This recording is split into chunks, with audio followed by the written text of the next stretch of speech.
सावित्रीबाई फुले, जिन्होंने औरतों को ही नहीं मर्दों को भी उनकी जड़ता और मूर्खता से आजाद किया। वरिष्ठ पत्रकार रविश कुमार का यह आलेख है। ये लेख मूल रूप से रविश कुमार के फेसबुक पेज पर प्रकाशित हुआ है। दुनिया में लगातार विकसित और मुखर हो रही नारीवादी सोच की ठोस बुनियाद सावित्रीबाई और उनके पति ज्योतिबा ने मिलकर डाली। दोनों ने समाज की कुप्रथाओं को पहचाना, विरोध किया और उनका समाधान पेश किया। 2 साड़ी लेकर जाती थी। रास्ते में कुछ लोग उन पर गोबर फेंक देते थे। गोबर फेंकने वाले ब्राह्मणों का मानना था कि शूद्र अतिशूद्रों को पढ़ने का अधिकार नहीं। घर से जो साड़ी पहनकर निकलती थी वो दुर्गंध से भर जाती थी। स्कूल पहुंचकर दूसरी साड़ी पहन लेती थी, फिर लड़कियों को पढ़ाने लगती थी। ये घटना 1 जनवरी 1848 के आसपास की है। इसी दिन सावित्रीबाई फुले ने पुणे शहर के भिडेवाड़ा में लड़कियों के लिए एक स्कूल खोला था। आज उनका जन्मदिन है। आज के दिन भारत की सभी महिलाओं और पुरुषों को उनके सम्मान में उन्हीं की तरह टीका लगाना चाहिए, क्योंकि इस महिला ने स्त्रियों को ही नहीं मर्दों को भी उनकी जड़ता और मूर्खता से आजाद किया है। इस साल 2 जनवरी को केरल में अलग अलग दावों के अनुसार 30 से 50 लाख औरतें 600 किलोमीटर रास्ते पर दीवार बनकर खड़ी थी। 1848 में सावित्रीबाई अकेले ही भारत की करोड़ों औरतों के लिए दीवार बनकर खड़ी हो गई थी।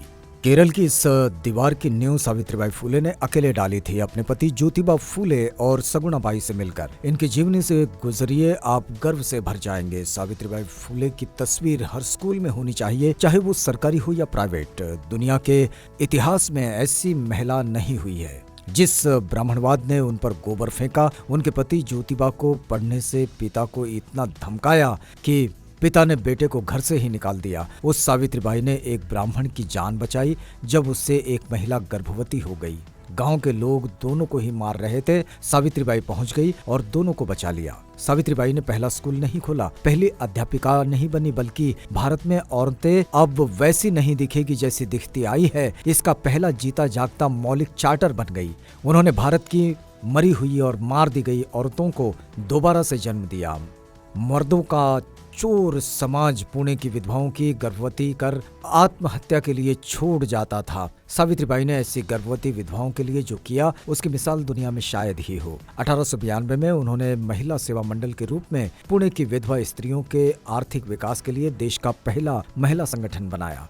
इस संगठन में हर 15 दिनों में सावित्रीबाई स्वयं सभी गरीब, दलित और विधवा स्त्रियों से चर्चा करती, उनकी समस्याएं सुनती और उसे दूर करने का उपाय भी सुझाती।